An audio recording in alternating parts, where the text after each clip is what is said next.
To lovers, the moon is a thing of beauty. But to this man it is a deadly curse. When the moon is full, this miserable wretch turns into a hairy, snarling half-man, half-beast. Growls the night, his fangs thirsty for human blood. He is a werewolf.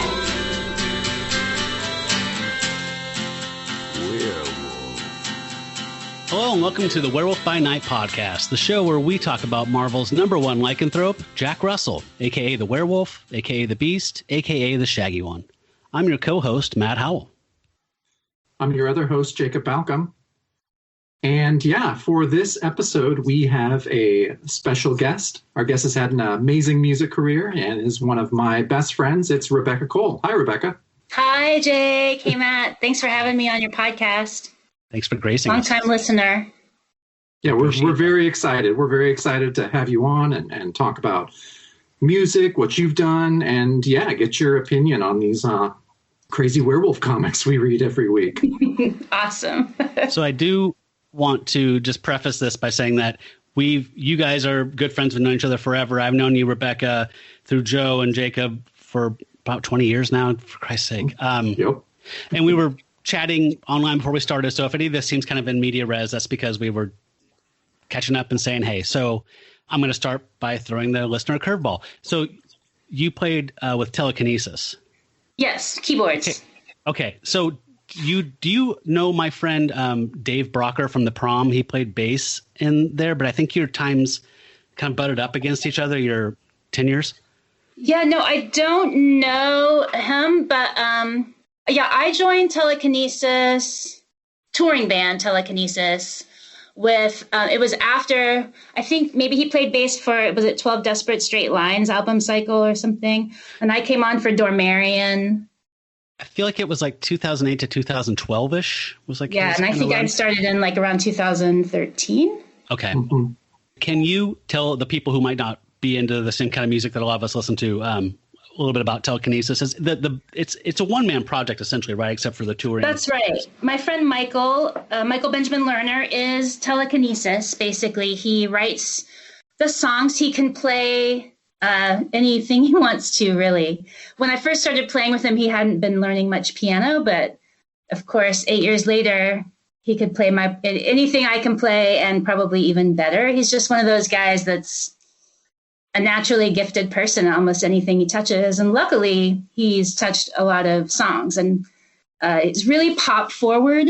Another unique thing about the band is that Michael is the lead singer and he's also the drummer. He's an outstanding drummer. And when you watch someone tour and lead, sing, and drum every night and then drive in the van all day, it's a real special talent, you know. And he's also, I should preface this by saying too, he's one of my best friends, and so I don't have much dirt to share on Michael because I just think the world of him. I really do, and it's just been great to play his music. It's funny, whenever I get ready to play a Telekinesis tour, I bust out the songs, and I'll be running them in headphones on my keyboard, and it's like my body, I get less depressed. I can feel joy moving through my body. There's so much good vibe built into the mechanics of playing the parts that he writes. You say that, but I can sense coming off of you a little hostility because he took a good keyboard job away from you. So it's sublimated hostility, but it's there. No. It's there. Well, he can't do both. No, he needs you for live shows. I mean, he can do both at his house, but if he wants to do a project with drums and keyboard and bass, and he's still going to have to hire people here and there, hopefully. Is it weird that I find drummers who sing lead off-putting? What about Levon Helm? Off-putting. Oh, no. One of my favorite bands, The Donkeys, which sounds like 1992 Pavement smoked a joint and played Grateful Dead songs. They split singing duties, but one of the drummers sings half the songs, and I still find it fucking weird every time. I don't know why. Yeah, I mean, it's an unusual. It's not usual. One of the reasons it's not usual is it's hard for drummers to hear themselves back there. It's gotten better now with the new technology of in-ear monitors, but another thing is you're just not Yeah, there might be something. You might be a guitar guy, Matt. Maybe you're just a guitar guy. I like rhythm, guitar, and bass. I just think it's wrong. I mean, yeah, you're not going to get an agreement out of the two of us on that. We're gonna differ here. Respectfully, I differ between Michael and Lee Von Helm. And like I did drums and background singing for several years in a band. I heard too. that. Yeah.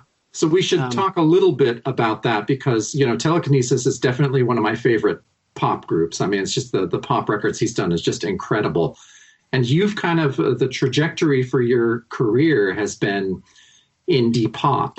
Like you started out as a founding member of the Minders for the early Elephant Six Collective, which, Matt and I are huge fans of all those records, as so many people are. Thank so you were kind of at the beginning of that whole movement. Like what year did you start the Minders? The first single, I think, was 1996. And what had happened was I had, how long do we have? So I met, I was working at this really cool job in Denver at the Esquire Theater, slinging popcorn. And one of my coworkers that had just started alongside me was this handsome, Southern, charming man in the most psychedelic shirts. And I was immediately, I say attracted to him. Maybe there was that, but I was just more like I wanted to be his friend. Like I was drawn to him because he had a Southern accent and I was pretty fresh from Kentucky at that point as well. And so he talked kind of like me, but he was cool. Like I was not cool. And he was really cool. And he was also really friendly. So we became buddies at work. And this turned out to be Bill Doss from the Olivia Trimmer Control. And so Bill was getting his friends. It turned out he was up from Georgia to stay in Denver to record a record with his friend Robert, his old time friend Robert from the Apple. So he was in Denver to make this record. His whole band was, and he was just like getting his friends gigs at the Esquire. And so a longtime friend Joel Richardson, who was in that scene, was working at the Esquire, and Martin he wasn't in the Minders at the time, but I met Martin through Bill getting all his buddies jobs at the Esquire, and I happened to become friends with all those people. I mean, Hillary from the Apples worked at the Esquire for a while. It was we were just getting all our friends jobs. It was an awesome teenage job. Art house and indie rock records. And so I went to see a show that Martin had a band called Ink. And I went to see a show. They were opening for Neutral Milk Hotel and the Apples. So it was like Neutral Milk Hotel, Apples in stereo, and Martin's band Ink. And I mean, I think Martin and I might have had a little flirtations going. But at the end of the show, I loved the Apples. I thought they were really poppy. I thought everyone was too loud. I just had opinions right off. But it was the first show I'd ever been to where people were delivering music I actually liked. It wasn't just going to see your friend's band and you're like, yeah, but that just doesn't sound anything like what I want to hear on the radio. These bands were actually making music. Someone I knew, looking at them with my own eyes in the same room, was making a song I actually wanted to listen to. It blew my mind. But I remember after the show, Martin asked me what I thought about Ink.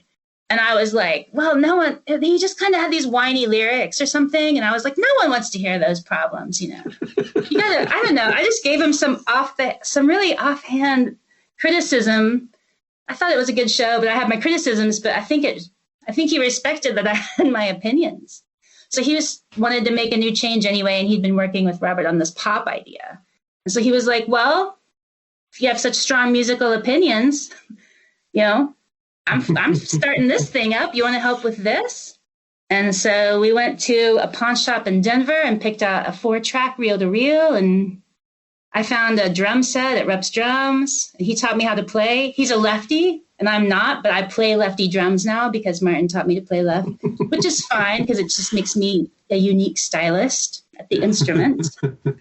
And yeah, so we put out our first single in 1996. 3 songs, Paper Plane 7-inch. It sold 50 copies through Darla Distribution, and we were like, whoa! Yeah. We're going to be rich. So Kings of our universe.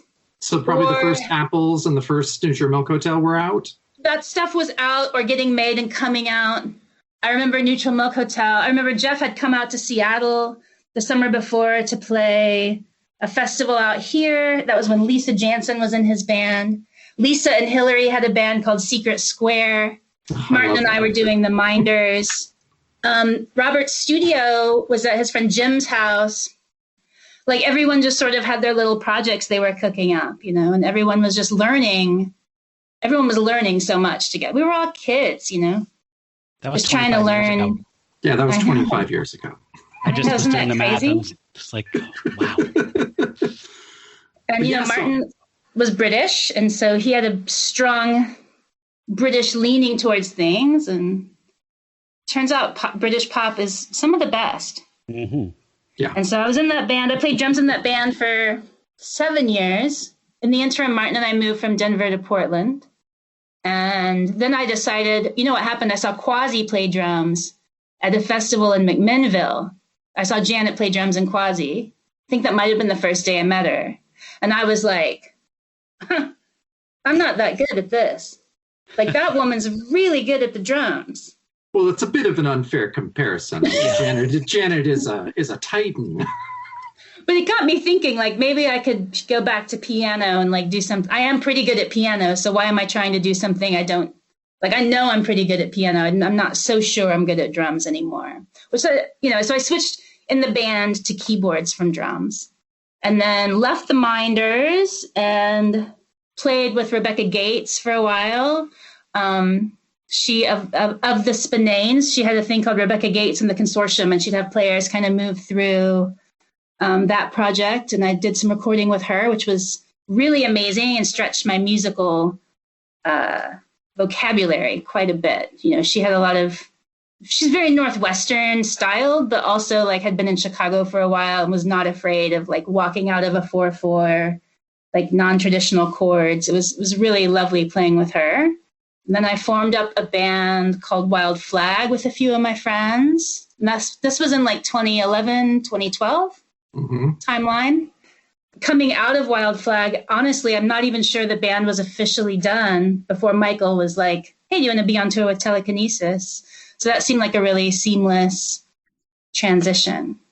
Yeah, and I've seen you perform with all of these bands, and I have to say my favorite's always going to be Telekinesis. I just think you play so well with those guys and so well with Michael. It's just it's a real treat. Thank you. I really love doing it. He writes great songs, and he's a good hang. Yeah, but, sure. I love a good drummer. Like, that is one of the things. It's like I've been really blessed to play with Michael and Janet Weiss. I mean, I'm going to trim all this drum shit out of here, just so you guys know. Fair. Okay. I know. I feel like it takes a long time to cover 25 years of career. I didn't even get into all the cover projects. No, just the drumming I'm cutting out. I didn't mention the drumming and singing, Matt. Drummers, man. That's my show. No, that's cool. I knew pieces of that. I didn't know the whole. That was cool. So you know a lot about music. And we're going to talk some more about music at the end of the show as well. But we need to pivot a little bit to what we talk about here on this show. Awesome. I'm going to go to school for the next hour. We'll keep it high level. I'm just kind of curious. I know we talked a little bit about it, but what do you think of comic books? What's your association with them? Do you have a childhood association? Like, what's your background with comic books? Well, as a kid, they were kind of around. Like, my brother had them. His friends were maybe looking at them sometimes. I have a big extended family, but I'm the oldest kid, and I didn't really have comic books. My brother was the next, but my aunts. I had one around here and there, just like some Archie comic or just something sitting on a table that I might have looked through as a kid. I distinctly remember learning that I could take my silly putty and like make pictures off my brother's comic books and then stretch them out and make them do weird things. And so I used comic books for that as a kid, and honestly, I don't know much about them. I have friends who, not just y'all, but like on tour, sometimes someone will like go to the comic book shop. And Jake, you've hit me to a couple of cool graphic novels. But yeah, very limited comic book background. Are you sure this isn't the Drummers and Keyboardists podcast? Yeah. No, we wanted you here so you could give us a fresh perspective Right. on something we've been talking about for the 30 weeks straight. Yeah. And so Great. Well, it's I've going got to a be very nice. fresh summer-born perspective here for you today, for sure. Okay. Brand new. So just to clarify, I kind of figured it was like there was an Archie around, maybe a funny animal book or something. That's kind of the extent of it. What kind of stuff did see, I can't call him Jake. I discovered this mid-pandemic that people call him Jake, and it feels wrong to me. I don't know why. We've had an extensive conversation about this, but I call him Jacob exclusively. What kind of stuff did Jacob hip you to? Well, a life-changing thing that Jake, he's in my phone as Jake, and when I have to email him Jacob Balcom, I can't find it. I'm like, where's Jake's email? Jake told me, he's like, I think there's something cool going on in graphic novels that you might be interested in, and kind of describing this scene that. But he really sold me when he delivered me the first issue of Bitch Planet. And so I greatly enjoyed reading Bitch Planet. Yeah, I guess I'm hearing that there's going to be another volume maybe this year. So it's been a long wait, but I think Kelly Sue's working on it now. But yeah, I do remember giving you that, and it was really fun to read those with you as they came out, to have someone I could talk to about it. And I it was so fun. Yeah, I kind of understood why you would go down and get your subscription. Like, it made sense. Like, oh yeah, you can't wait for the next issue. Yeah. You have someone to talk about it with. So yeah. And my nieces, I know this is like totally not what y'all do at all, but my nieces love graphic novels. They're 13 now. And so like throughout like maybe 6 or 7 years old, even up to now, like they are out, like, we read a lot together. And so they're always wanting to share those with me. So I've enjoyed watching them read graphic novels. See, but that's fascinating to me because like they were really into like Raina Telgemeier stuff. And, and so there's this huge generation of little kids and young adults that are reading that. And like even little kids starting out with the Dave Pilkey stuff, and so they're this huge generation that's coming up that could give two shits about superheroes or anything like that. And they're just much more interested in these real, great stuff. And so I'm really curious to see what that generation wants to create when they get of age to create stuff. I do have to just say that it always kind of rubs my fur the wrong way when people seem to delineate between graphic novels and comics, because I feel like that's a snob. I'm not directing this at you, Rebecca, but like that's a thing people say so they feel like they don't have to justify why they're reading comics. Oh, see, that's interesting. I thought there was some line I didn't know about, because when you're like, oh, do you read comics? I'm like, no, I don't. But I do have some issues. I have LaGuardia in the other room from Nnedi Okorafor, one of my favorite science fiction writers. Writes she's written like Black Panther issues and stuff. So like some of my sci-fi writers get into this graphic novel writing, and then I find my backdoor into picture stories that way. But I didn't know those were considered same. I think if you're being really pedantic about it, a graphic novel will be something that was conceived and written and published as one whole work. And a comic is something that's published as serialized form. Watchmen, which is one of the most famous graphic novels, is a comic book that came out in 12 issues. So it is a graphic novel in the sense that Alan Moore wrote it all out and had it all plotted and planned as a one standalone work. But at the same time, it was on comic stands and in shops and was a comic book. So, I don't know. I just feel like some people were like, well, if it's Persepolis, then I'm not some kind of an idiot. But if I'm reading Biff Bam Pop, then I'm a moron. And that always rankles me, because I feel like this idea of comic books being Biff Bam Pop is like this stupid old, it's like if someone said, I love TV, and like, you like TV, like Happy Days and like fucking MASH. It's like, well, TV, yeah, but also TV, like The Wire and like all these other shows. TV has grown up.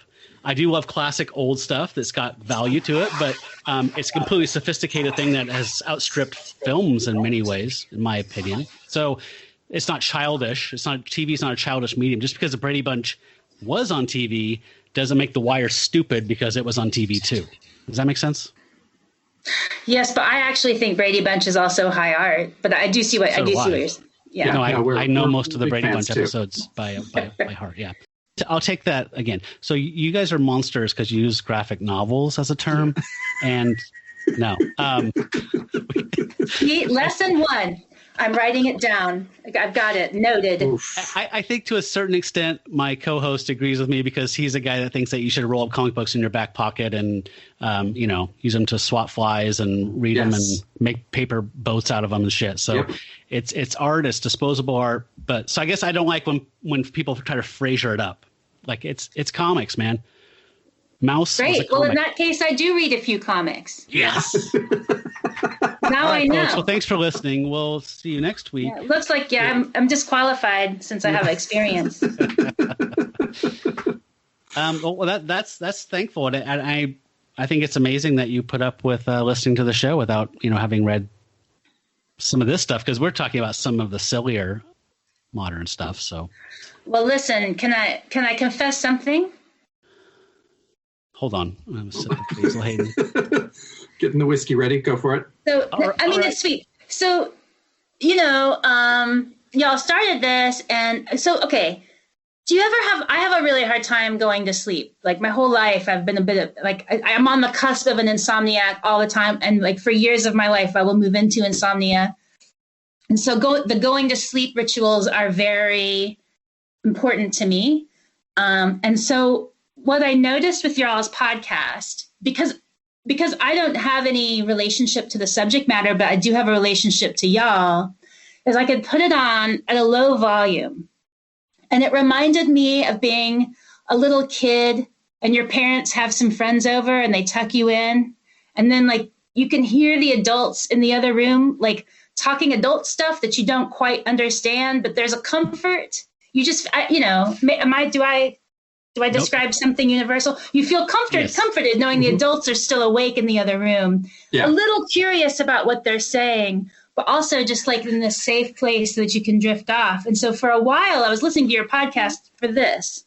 But what happened was I started having bizarre dreams because your podcast is about monsters. And so then I had to switch up, and now I listen to it in my daytimes. But there was just something really comforting about listening to people kind of speak. It was almost like I could hear, the adults in the other room, and it made me feel young and tucked in. I love it. I've never been referred to as an adult before by anybody except in a negative way, and that makes me feel big.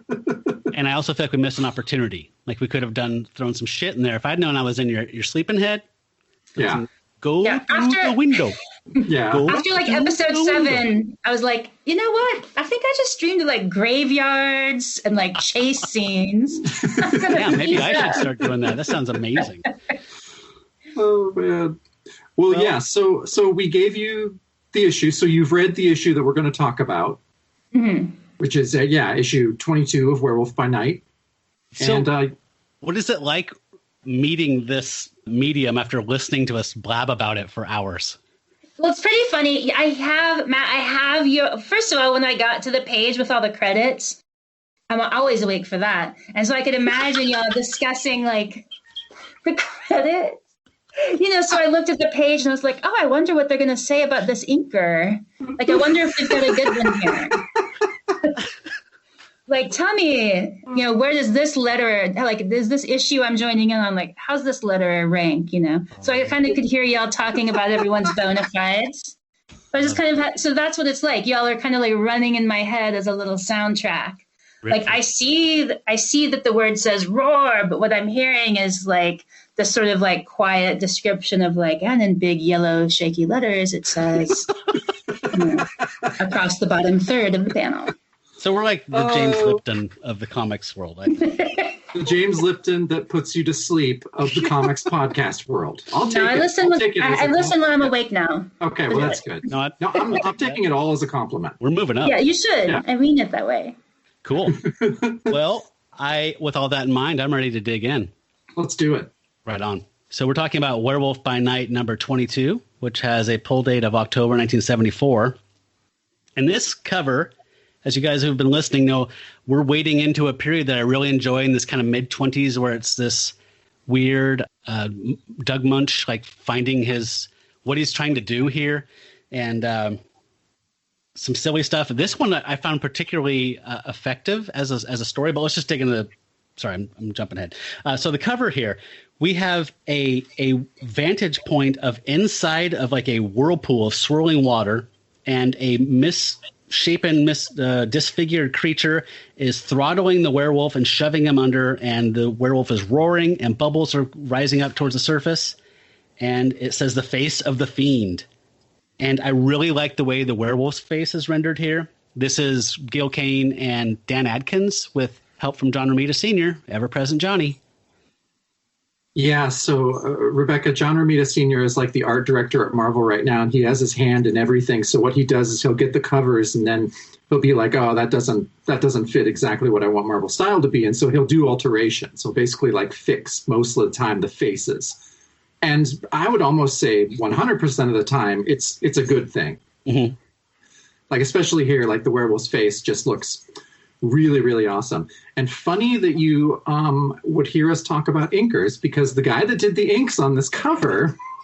who is Dan Adkins? So Dan Adkins was this guy. He studied under Wally Wood and did stuff for Wits End and the Tower publications. And then he started penciling for Marvel in the late 60s, like some Doctor Strange stuff. But he's kind of infamous for being called out by Marvel fans at the time for his use of swipes. So he basically would just trace stuff a lot from older illustrations. So some fanzines at the time, they started publishing these articles showing that a large part of his art was traced from better artists, which I know like all artists have like a reference library of like photos and swipes. Like no one's going to draw like a 62 Rambler or a walkie-talkie from memory. So they're going to have like photos and different stuff like that. Right. But this was more than that. Like, so Dan Adkins is drawing Doctor Strange in like the late 60s. And some of these people are realizing, they're like, wow, that panel looks really familiar. And realizing that he just went back just a few years to Steve Ditko stuff and was just tracing stuff and reusing it. And so these fans in this fanzine published this article called Dan Adkins and the Incredible Tracing Machine. And it was, I guess you could say it was kind of a start of like a toxic fandom thing, to where they were just like really calling this guy out on his shit. And it made Stan Lee demote him to inker. So he really didn't do too much penciling after that. And it was this whole thing. Like other artists were kind of coming to his defense, being like, hey, you don't understand the time crunches that we're under. And Dan Adkins himself is just like, yeah, I did a lot. You know, I took a lot of stuff from other sources, but everyone else did too, you know. And he was saying, yeah, Wally Wood would take stuff all the time, but he was just better at it. Yeah, I was going to say, Wallace Wood, did tons of reference on people, but he's a fucking genius. So like, he's a genius. I don't care. When I can tell it's a photo reference, it's because it's amazing. Yeah, so this guy definitely has some infamy behind him. So I'm glad that Romita came in and did some alterations. I will say, since he's on inking duties here, that I really like the way he inked the monster's fur. I know that's a thing that we go to a lot, but like his forearms, like the muscles in his forearms and the way the fur's coming off and everything, and on his shoulders, and the way it's accenting all of his musculature. I think it's great. It is. I really like this cover. What do you think, Rebecca? I like this cover a lot. It's got a lot of motion. It's disorienting to have this perspective because the viewer is actually at the bottom of the water. Mm-hmm. Which is the place a viewer would not be, and a camera wouldn't be able to get a very good angle either. Like it's a better angle than a camera could provide even. Yes. Very dramatic. One of the great things about the comics medium is you can just do anything you can fucking imagine. Just for the people who haven't had a chance to read this yet, the face that we're going to be describing, I don't know how you folks want to describe the guest character. He looks kind of like Sloth from Goonies, but if he was like set on fire and kicked to death. Yeah, I'm getting some Sloth from it as well. Yeah, if Sloth's face melted, it would be the villain that we have today, which is Atlas, the love child of Jonah Hex and Sloth. Yeah, So yeah, our opening page, the credits are Doug Munch writer, Don Perlin artist, Vinnie Coletta inker, Dave Hunt letterer, Roy Thomas editor, and we have a new colorist, which is Bill Mantelow, which is really weird to see him have an art credit because I think, Matt, you're in the same boat. We know him as a writer, as a pretty famous writer of comics. Exclusively, yeah. I didn't know he did anything outside of writing. Yeah, it's really, really strange. But when I went and did a little research on him, so he started out as a colorist at Marvel in 1974, and coloring this issue was his very first Marvel credit. So I thought, I was like, it's so crazy. Wait, so he started as a colorist. What did he study? Who did he study under? Like, I didn't really, I don't really know. I mean, he obviously can do it and did a good job, but he didn't do many coloring assignments and then just went strictly into writing. So who are your immediate associations? I associate him with Cloak and Dagger. I think he wrote for some Spectacular Spider-Man or something for a while and created some characters. Yeah, I know him mostly from the Spider-Man and Cloak and Dagger stuff and creating White Tiger. White Tiger. I do too. And he co-created Cloak and Dagger. And he was just like a prolific writer for Marvel and was kind of a go-to guy for fill-in stories. So he ended up writing fucking everything from like Spidey to Captain America. And in the 80s, he wrote like those weird like licensed property comics like Rom and the Micronauts.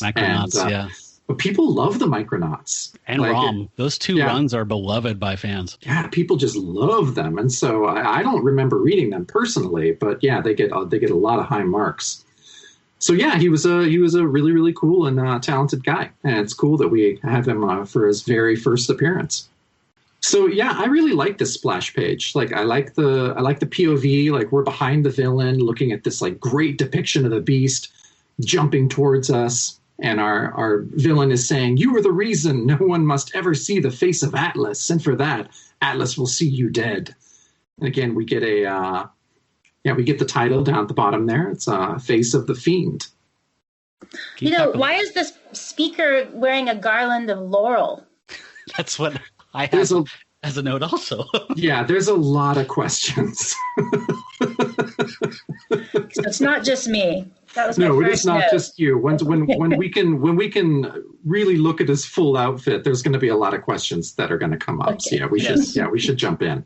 So I do want to mention that in the last episode we read Giant Size Werewolf #2, and we were not very thrilled with Munch's writing on there. We felt like he was kind of phoning that one in, and we both supposed that the Giant Size issue was kind of a fluff issue, and you were just kind of told, just make it 32 pages, and you're good, right? And it just felt off. He had some very snarky Spidey kind of patter going on that didn't fit here.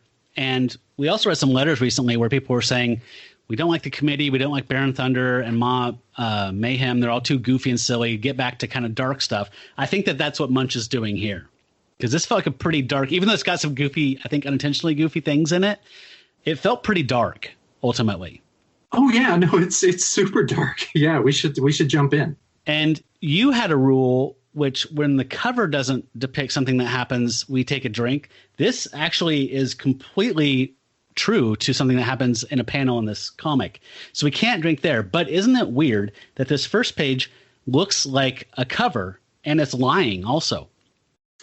Yeah, it really is. So I can we drink to that? Oh, sure. I'll drink whenever you want, my friend. Okay. Cheers. Cheers. I was hoping you would talk a little bit, though, about this copy here on this page, the narration, because there's some Munchian things. I'm going to read it because it is insane. His brain had turned to jello of the maniac flavor. He was without doubt the most dangerous lunatic ever to stalk the night streets of Los Angeles. And as the werewolf, I ran a close second. But even my bizarre identity would seem normal when compared to what lurked behind his executioner's hood. You see, I'm with Rebecca here. You don't normally wear an executioner's hood and laurels. And the garland. The garland of laurels. He's our most celebrated killer. Oh, it's so awesome. And also, like, just from an accessorizing point, like, the garland doesn't go well with this what is this tool? Is this a mace or a golf? Is this a 3-wood? Or like, what's he throwing at this guy? It doesn't really match with the garland. It's not matchy. Do you want to get this out of the way, Jacob? Yeah, we should get this out of the way. It is very specific. It is the jawbone of an ass. So yeah, so we're somehow that makes the garland tie in now. A little bit, but I mean, I think the thing that people will most associate the jawbone of an ass with is the Bible story of Samson, who, I think it's in the book of Judges that talks about him picking up the jawbone of an ass and slaughtering 1,000 Philistines with it. Which, by the way, my family comes from Philistia, and I think I'm so sick of hearing shit about Philistines. Fuck that. Oh, they're so put upon. They really are. God hated the Philistines. He just did. Yeah. So there's a Bible thing here. Like I grew up Catholic, but I was never like 100% in. But yeah, I knew that jawbone of an ass was a Bible thing. I knew it was something. So I had to look it up, and I figured Jacob, he's smarter than I am. He'll do a better job of recapping that. But I thought, when should we dive into what this character's gig is? Because I am a psychotronic movie guy, and I'm very familiar with Peplum or Sword and Sandal films. When do we want to explain this to the lucky viewer who hasn't ever seen a Hercules movie? I don't know. I mean, we can get it out of the way now, or we can go right as we, on like page 8 or so when he's introduced. Save it for when he's introduced properly.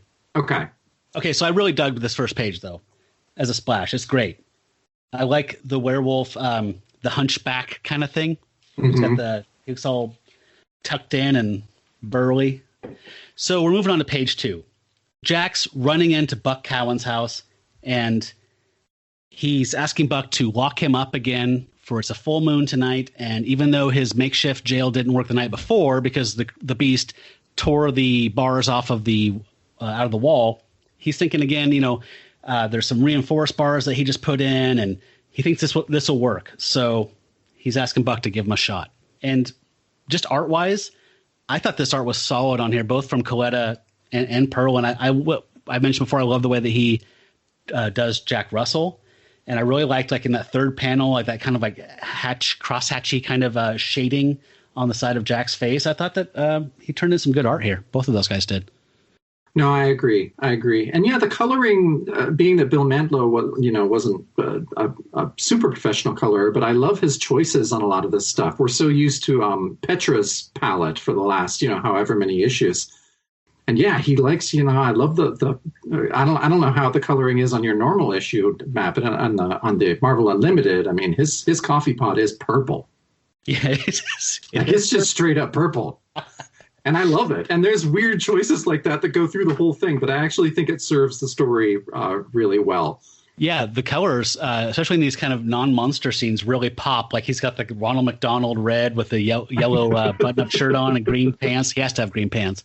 Yeah, it just looks very poppy and cool, the palettes. It does, and it continues on the next page. Jack reaches into his pocket and pulls out a gun, shows Buck some silver bullets. And he's like, yeah, they cost me an arm and a leg, but they say silver is the only thing that could hurt a werewolf. And I want you to play Lone Ranger, Buck, and use this gun if I break free again. And so, yeah, Buck is not happy about that. He's like, no way, Jack, I couldn't shoot you if you turned into Satan himself.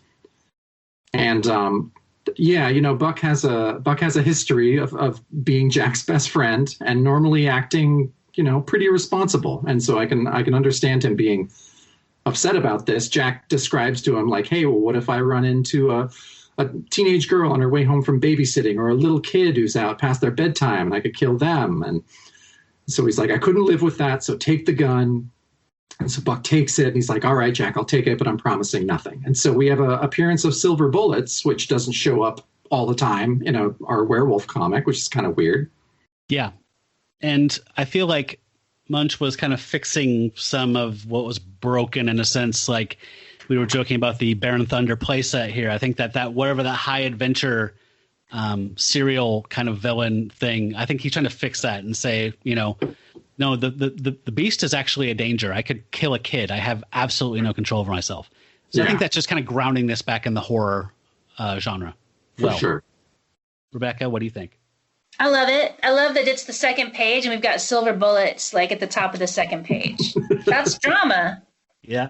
You know, that's drama. That's a loaded gun. Stakes are high. You know, we're not playing around. This full moon is, how was it he described it? Pearl on black velvet? A pearl, set like a pearl on black velvet. Like these really gentle, beautiful descriptors to go along with that's the most dangerous, you know, and so it's so dangerous you need a silver bullet. I love it. Yeah. The drama. Yeah, and it was really responsible of Jack to actually show up on time for his werewolf gig and not, you know, be out shopping downtown. Like when it just, you know, we make jokes about this and drink whenever it happens, whenever he's shocked that a full moon is rising. So here he actually showed up. He did his work.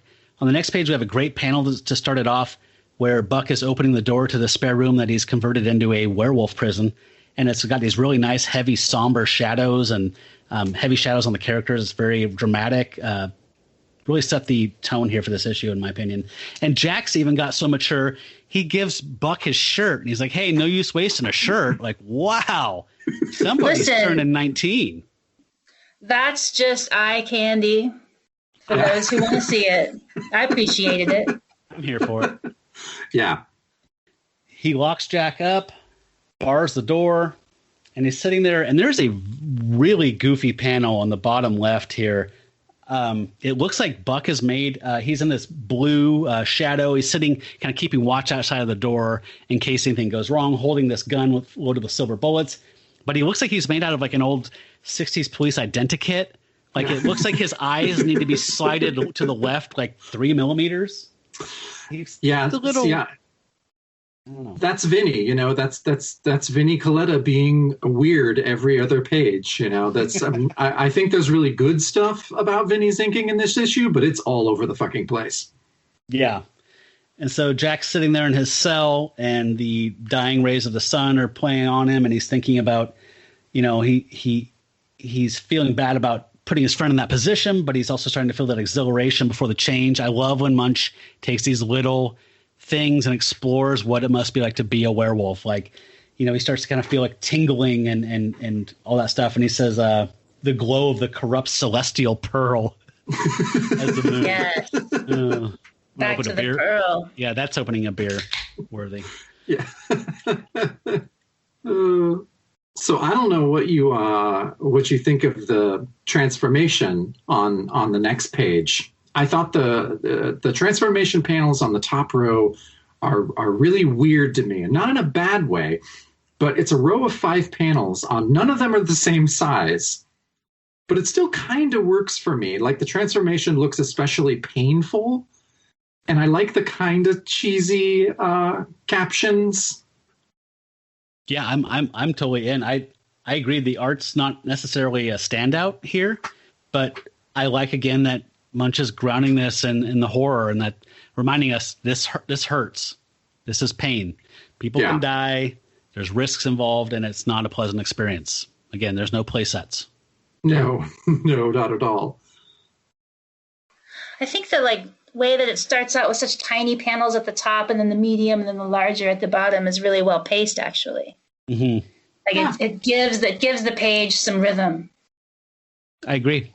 Yeah, I do too. I love it. And then in our next row, we see the beast kind of pulling on the bars of the window like we did just a few issues ago on the cover. He kind of whirls around and then just starts slamming against the door and ends up slamming through it. And he breaks it down, even with that really heavy plank that's holding it in place. And he comes face to face with Buck, who looks like fucking Dirty Harry, like pointing the gun at him, saying, "Hold it, Jack, in heaven's name, hold it." But yeah, Buck looks like a super badass, and the gun looks enormous. Love that perspective. Yeah, it's really cool. That panel's fire. I mean, the beast in the foreground, with his fingers look like elongated, like a more kind of monstrous version of a wolf. Again, they're just kind of raising all the stakes here. And yeah, Buck leveling that hand cannon right at him is just great. That's fire. The beast is broken out. Buck's pointing a gun at him, saying, "Please, Jack, don't make me." And he starts shaking, "Don't make me kill you." And he's horrified. And he just says, "Lord help me, I can't do it." And he drops the gun. He's like, I can't. So if you're going to kill me, then just go ahead and kill me, because just get it over with. And the beast is kind of there crouching over him, growling. And you expect this, in my opinion, I expected a Lissa-like moment when Jack meets his sister and there's some genetic kinship, something, and there's a connection. And so you think that's going to happen because these guys are best friends, and the beast doesn't have any of that shit. And he immediately goes in and swipes Buck and pretty much guts him practically. I'm sure that it's just a flesh wound, but I mean, he swipes at his gut, and there is no pity. There is no quarter given. There's nothing. He is not his friend. No, it's brutal. That was gutting. No pun intended. Yeah, that's pretty scary, actually. No, it is. And, and Buck is a put upon best friend. Jack's wrecked a bunch of his cars, destroyed his house on numerous occasions, just pretty much caused nothing but trouble. So, but, Buck's going to absorb it. He's going to take it in as the good friend, even getting fucking slashed in his chest. But it makes you sympathize with both of them. Like, it does. It's a sad panel. Jack is tragic because he cannot control himself, and Buck's tragic because it's his best friend and he can't bring himself to hurt him. And it's like a goddamn Sophocles play. Yeah. These two are going to need some therapy. Yeah.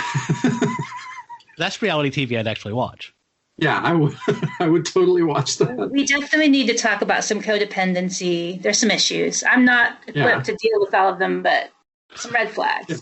But it's a scary scene. No, codependency and lycanthropy combined is a bad mix. Yeah. Yeah. Oof. See, on the next page we see Buck is really injured, and so he kind of crawls to hide. He goes into a closet. And then I thought it was weird. Like, thankfully, the beast is distracted by the noise of a car out front. And so he's momentarily distracted. Buck then shuts the door, which somehow confuses the beast. Just like, oh, where'd he go? And then he just kind of turns around, decides to leap through the plate glass window and take off towards the city. Says the wolf was free now, free to lope down the night streets of Los Angeles. And I'm like, oh, we see palm trees. That's it's not a forest. It's actually palm trees, which like doesn't. It is. It almost is a first. It's so weird. But then the last panel, we realize that the car that he had heard turned out to be Lissa's, and she kind of rushes in to find Buck bleeding, and he tells her, "Your brother is free as the werewolf."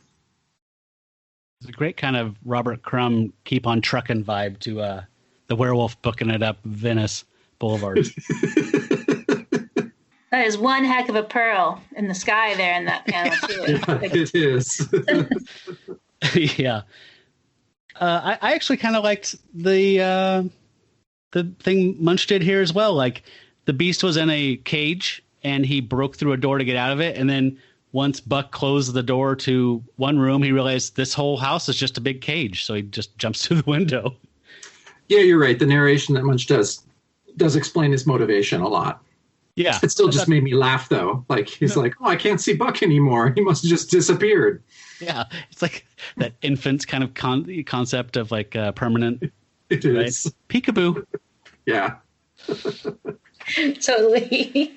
So on the next page, we get a really nice landscape of this huge kind of, it looks like one of those old Hollywood mansion estates that some producer would have. Listen, I need to see this on Zillow. I need to see the listing. This is the kind of thing I would just like tab through. Yeah. Oh my gosh, look at this beautiful estate. I don't really watch SNL unless somebody tells me something's funny on it because it hasn't been funny in a long time, but did you see that Zillow porn thing? Oh, yeah. Okay, that was funny. So well done, and about the truest thing I've seen in this whole last year. Yeah, I felt seen. Yeah, so we were all a little too seen. Yeah, between that and I think it was the next week's episode, did you see the song they did about ladies watching murder shows? Yeah. No, oh my God, that was so brilliant. So can you tell me, I've been wondering this since I saw that. Was that a spoof of an existing song, or was it an entirely original song that? No, that's an original song. Yeah. Okay. Yes, it's pretty funny. Yeah. So we go inside this mansion and we meet this kind of 1974 version of Harvey Weinstein, essentially. He's this big shot producer, and he's on the phone saying, hey, if you want to be in my picture, you're going to take this much money for it, blah, blah, blah.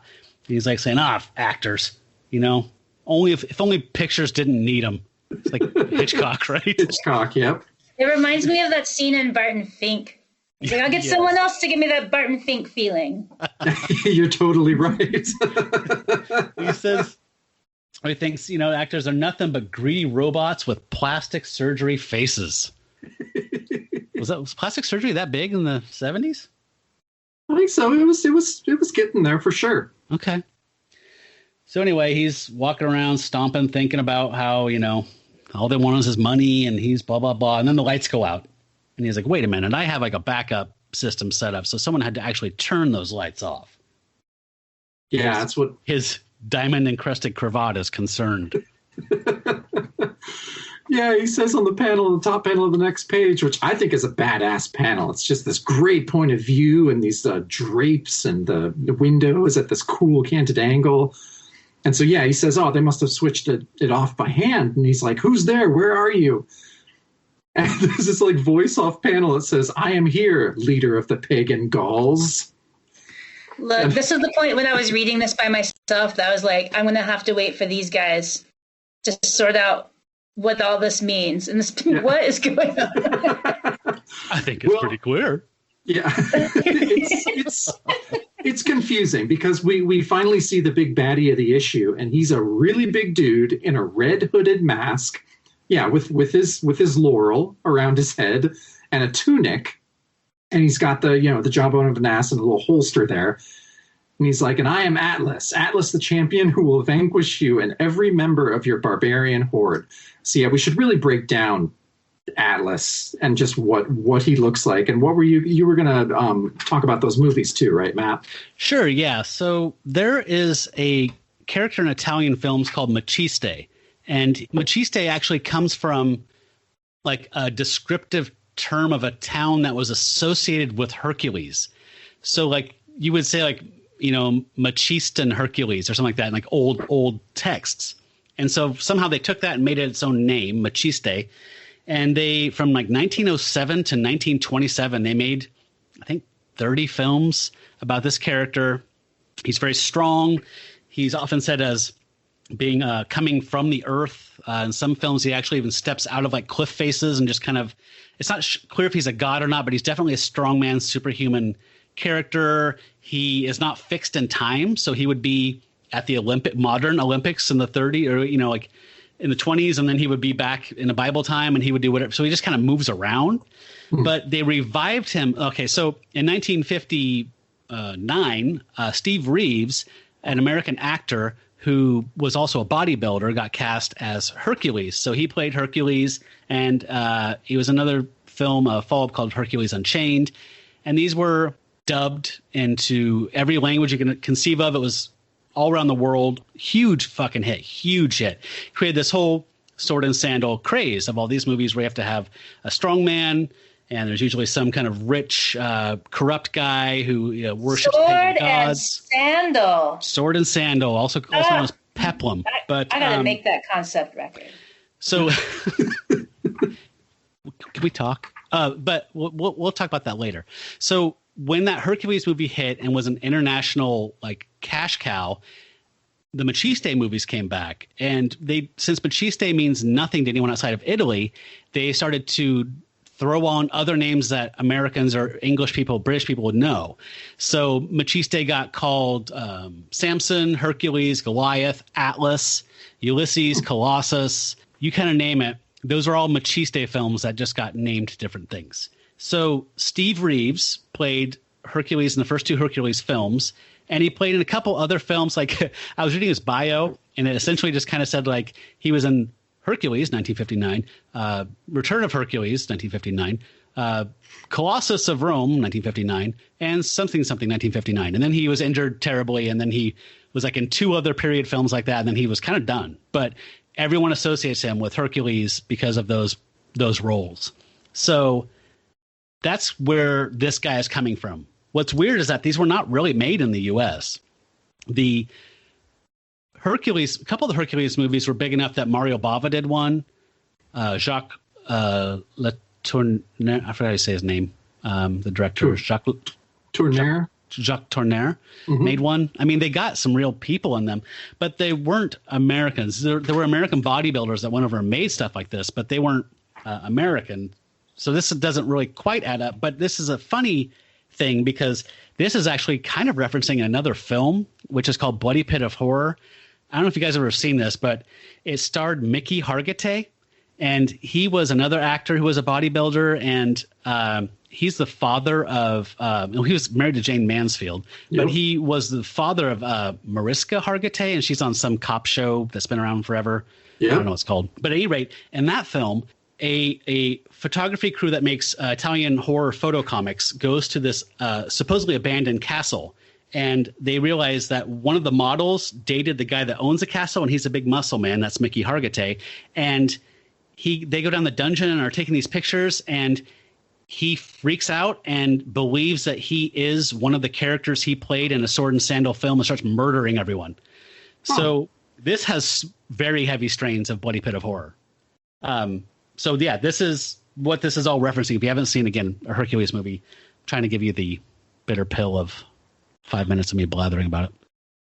No, that sounds really cool. I'd like to check that out. It seemed to me, and I wanted you to get your take on this, is so Atlas, this character in this particular comic, seems just like a kind of a mishmash of like Old Testament and Greek, and just like kind of just threw everything together. Like it doesn't seem like it's a very so accurate portrayal of the actual Titan or Atlas, right? Right. I mean, in the same way that when we would bring Machiste movies over, we would just give them Greek, call them Atlas. I mean, they literally used Atlas for some Machiste movies. So it's kind of fitting. Yeah, that's true. I didn't put that together. That's great.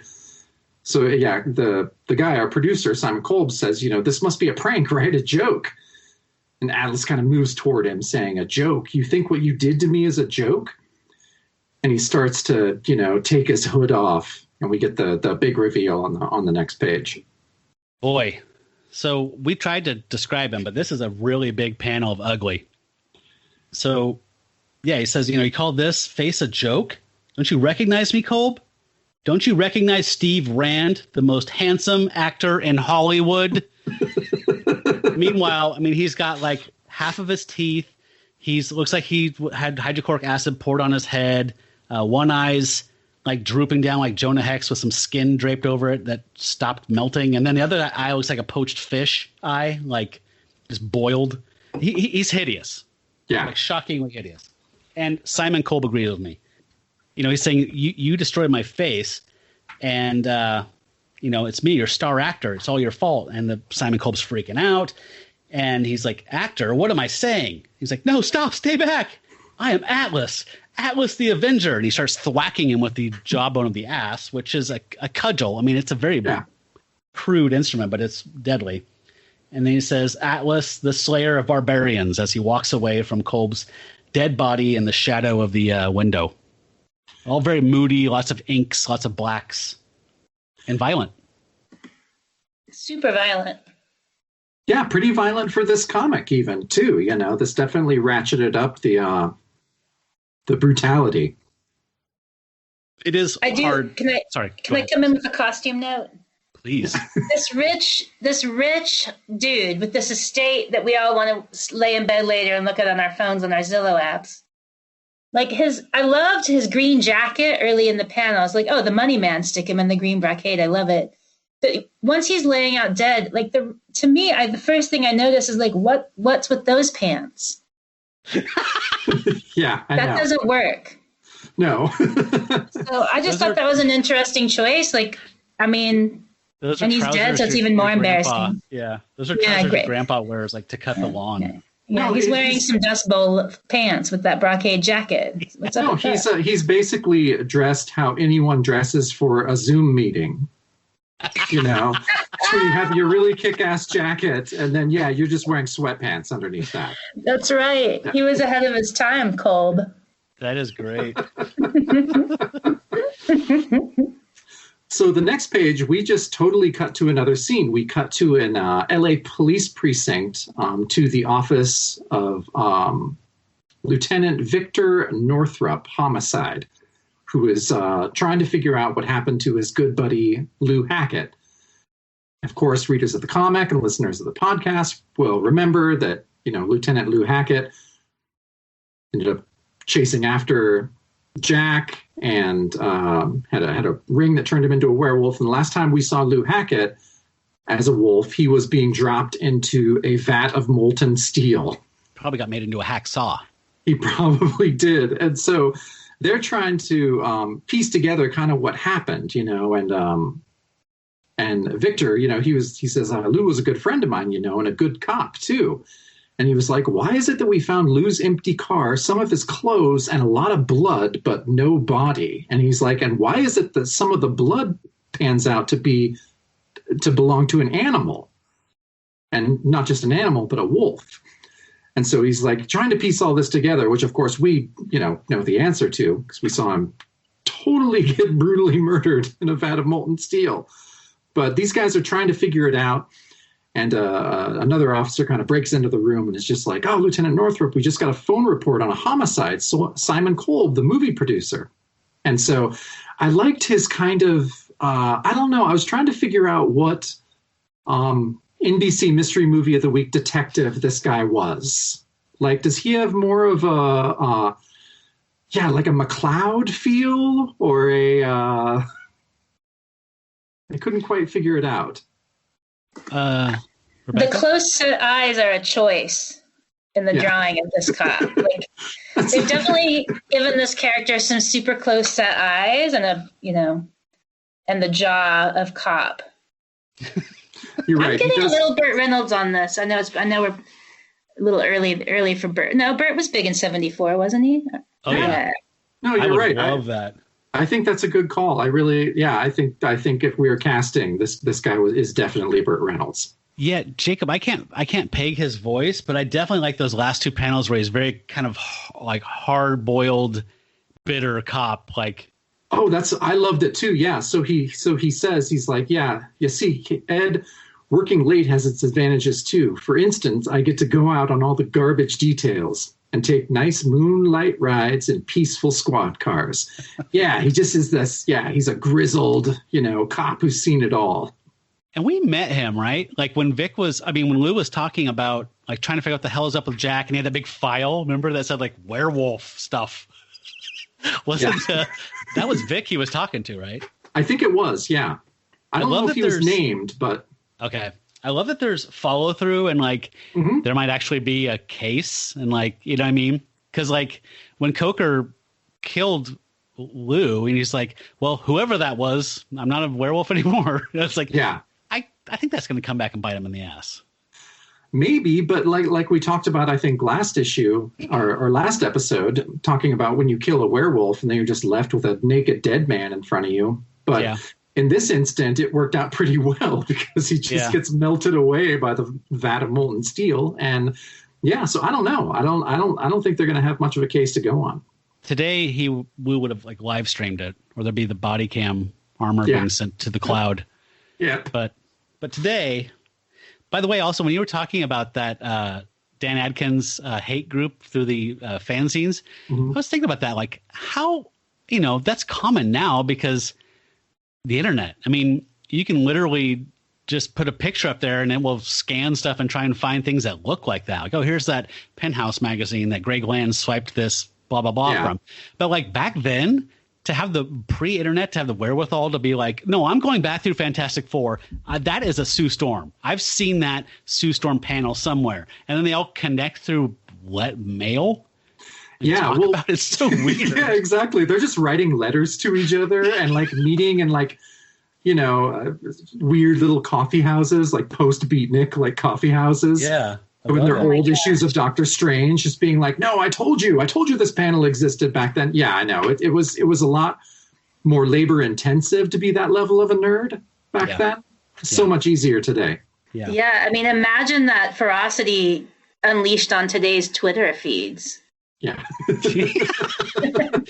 Could Twitter be more toxic? Now I'm curious. Okay, so we cut to the exterior of Kolb's estate, correct? Yeah. This was kind of a Munch is usually a little bit, well, no, he's maybe not better about this. Like the kind of like, of all the producers' estates in L.A., the werewolf had to approach mine. Like, why is he? It says there's a reason, right? He's approaching this. It's a gated home. It's got high walls, but there's trees inside. And the werewolf is thinking, hey, this is the forest. So even though it's kind of like a cage with these big walls and stuff, I think this is a safer place. So we got to drink because whenever the werewolf wants to go to the forest, we drink. We drink. To the forest. To the forest. La Selva. That's a jungle. What's the forest? I forgot. My Spanish escapes me. At any rate, he jumps over the wall and he sees Atlas leaving the scene of the crime in silhouette. And he's crouched behind a tree. He jumps up in the tree. He says, my claws penetrated rough bark and I crouched on the whim as my prey walked beneath me. And he jumps down growling and jumps on top of Atlas's head and starts attacking him. But this is so hard for me. I'm sorry, you guys. I hate to be weird about the Philistine thing, but it does really get me pissed off. As he's jumping down, Atlas looks up and says, no, another Philistine dares accost me, but Atlas will vanquish you as he has vanquished all his foes. And they are kind of tussling here with the werewolf on top of his head right next to a fountain. So I love this water feature. Well, it figures prominently in the story. But again, we're getting those kind of interesting coloring choices because it doesn't seem like when the beast is crouched on that branch, it doesn't necessarily seem like he's in deep shadow, but the beast is colored all blue in this really interesting way. Like, yeah, strange choices. It is one of those things where it's like, oh yeah, how would a writer color an issue? And you're like, oh, just like this. Yeah, it's different from Petra, who is still my favorite, but I do like some of his choices here. I do too. I think it's a great job. And I'm going to let the lack of background go on the bottom two panels because we've accepted that when something dynamic and action-filled is happening, we don't need a background to detract the attention. Nope. But for all we know, there was a full statuary and topiary in the background that Vinny was like, Yeah, exactly. Racy. See, we don't know now that it's Coletta inking. It's like, yeah, it could be like, oh, it's an action panel. We're going to leave the background black, without anything. But yeah, you're right. I mean, it could have been super detailed, and Vinny just decided to erase it because he was in a time crunch. Hedge dinosaurs. Yeah. Marble David. So on the next page, Atlas slams the beast into the fountain and holds him under the water like we saw on the cover. And the narration says, it enraged me to remain below the suffocating water against my will. And in rage, I slashed my claws above the water and threw my foe's black hood. That is definitely not a black hood. No. But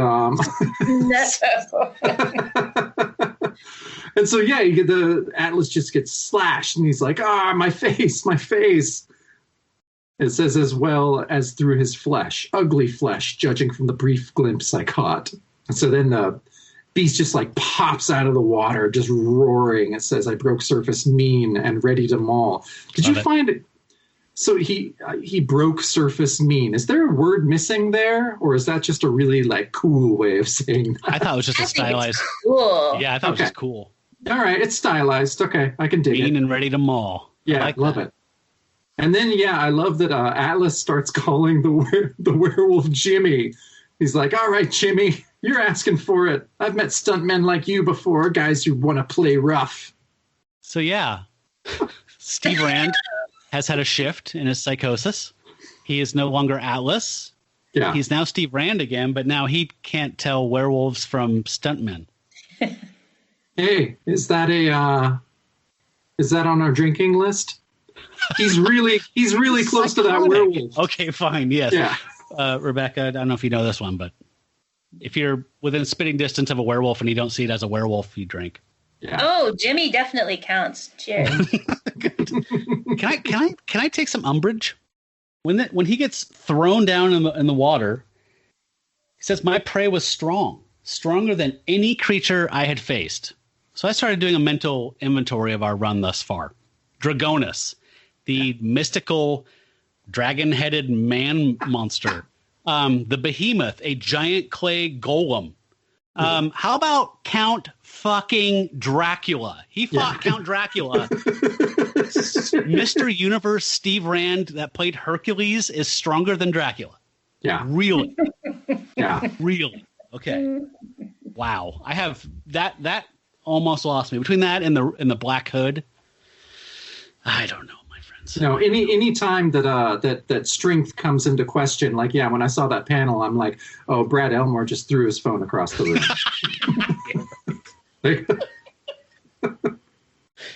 Yeah, but man, I love the Beast popping up out of water, just water running off his fur, and he's just ready to tussle. That is great. It's awesome. And Atlas is clearly equally angry. Exciting stuff. I love that I broke surface. Yeah. Me. It's cool, right? Like I broke surface mean. It reminds me of sorry, I keep quoting lines from movies, but in Raising Arizona, when he's like, her insides were a rocky place where my seeds could find no purchase. It kind of rhymes here with I broke surface mean. I could almost hear H.I. McDonough getting ready to fight. I love that you're quoting movies, but you're exclusively quoting Coen Brothers movies. Which makes it okay. Okay, good. Stepping up from our Simpsons game. Yeah, this is highbrow shit. Thank you for classing up our podcast. Yep. All right. Well, good. That's funny. I forgot about the other Coen quote, but that was in fact. They made me what I am, those movies. So on the next page, we get one whole splash page for me. Previously, these have been kind of a weird bleed over 2.5 page spread, but this time it's just one page, and it's a shot of Atlas thwacking the Beast in the face so hard you can't even see his face. It's just impact, and it says thrack, and he's still in full-on Steve Rand mode now, so he's still thinking that the werewolf is a stuntman named Jimmy. And I'm warning you, Jimmy, and he says yeah, so he's just a dude. He's just he might be a most beautiful or handsome actor in Hollywood, but he's just a guy. I'm warning you, Jimmy, you better be able to take it rough right back, because Steve Rand didn't build his body to peak physical condition for nothing. And meanwhile, the narration says, the guy completely blew his cookies, slamming me on the side of the head with a 50 megaton migraine, and the exploding stars shredded my consciousness into queasy bursts of crimson and purple. I'm from Coos Bay, which is a small logging fishing town, much like Twin Peaks on the southern coast of Oregon. Tossing or throwing your cookies where I'm from means vomiting. Is that not what this means? Yeah, blowing cookies. Like he blew his cookies. You either blowing chunks or tossing your cookies, right? Those are the two. So it's not just small town redneck Matt. This is a thing. I'm a redneck from another state, but yeah. But back in Great Crossing, Kentucky, we did not say blew his cookies either. No. Not even for vomiting? No, you'd be tossing cookies or blowing chunks. Yeah. Okay. Oh, those are more pushing common. Yeah. But I feel like Doug Munch was bleeding edge to the point of not getting it right. But damn it, that sounded cool right then, I bet. Yeah. I think there's a lot of stuff. There's so much stylistically going on with the stuff, right? Like the I broke surface mean was only 2 panels back. So it's he's kind of he's in a space, No, he's on fire. Left-handed jazz cigarettes, and he's just doing it into a tape recorder. Right. He's all by himself in his living room, right? I can see that. Queasy bursts of crimson and purple. Very. But it's like Kerouac doing recitations. It's right. It's he read some beat poetry over the weekend or something. I don't want to give short shrift to the art because this is a great panel of the the Atlas with a shredded hood because he got raked by the wolf's claws, really just laying into the werewolf. Not as much as Dracula would, but really hard though. Yeah, that jawbone of an ass is no joke. It's a big ass. It's a big ass. Judging by the jawbone we're seeing, it's a big ass. It's like the jawbone is as long and big as his arm, and so I'm like, how fucking big is this donkey? Yeah. Well, everything was bigger back then. Like Goliath was, he was big. Was he Nephilim? What are those, Jacob? The old giant people. Yeah, Goliath, I think would be, the Nephilim. Nephilim. Yeah, he would be left over from the Nephilim. Goliath? What about Steve Rand?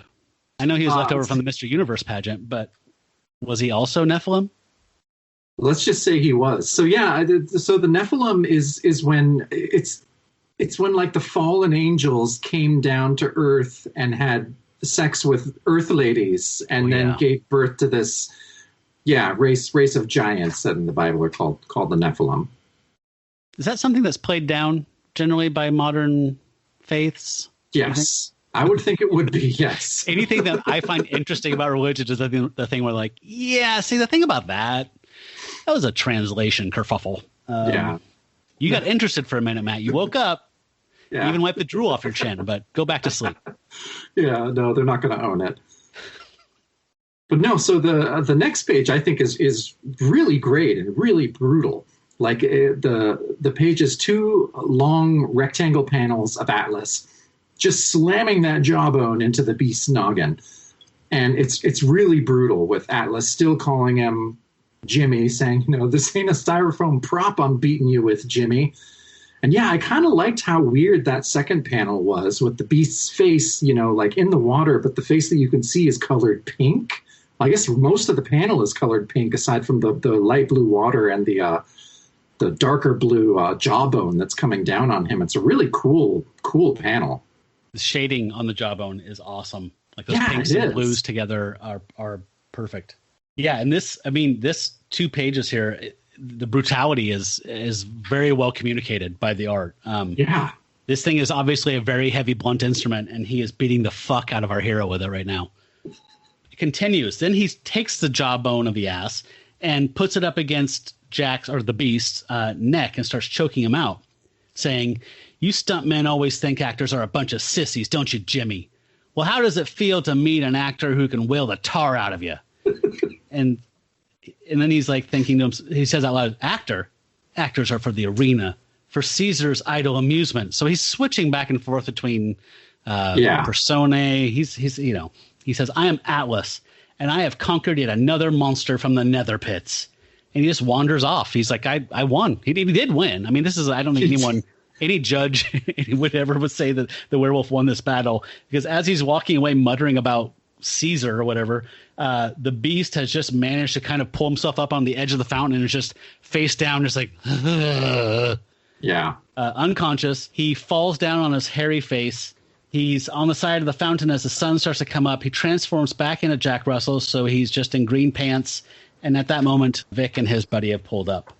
So Jack's in a bind. One thing I really, really loved about this page was when he said, by the time he split, mumbling his mouth full of weird. I mean, Jerry Jeff Walker could just spit that line out, like that's like cowboy poetry. Yeah. I love it. It's a great point. It's a great point you make. Yeah, there are some turns of phrase that Munch does in this issue that are kind of badass. Yeah, I enjoyed his writing quite a bit in this one. I know Steve Rand is crazy and everything, and he thinks he's a character he played, but actors didn't perform in the arena. Come on. There were theaters. This is like a famous thing. Amphitheaters. They would build entire theaters just for religious festivities, and plays were written just for those events. Actors didn't go out in the arena. That was for different types of entertainment. For the lion fighters. Yeah, that was for that shit. Anyway, I know he's crazy, so I'm giving him a pass, but I hope he gets killed next issue. That's all. So yeah, on the next page, that top panel, I thought was the best example of the crazy coloring in this issue. So yeah, Jack is in his human form. He's lying on the grass unconscious, and he is completely purple. And there's a cop car coming in that is 100% red, like fire engine red.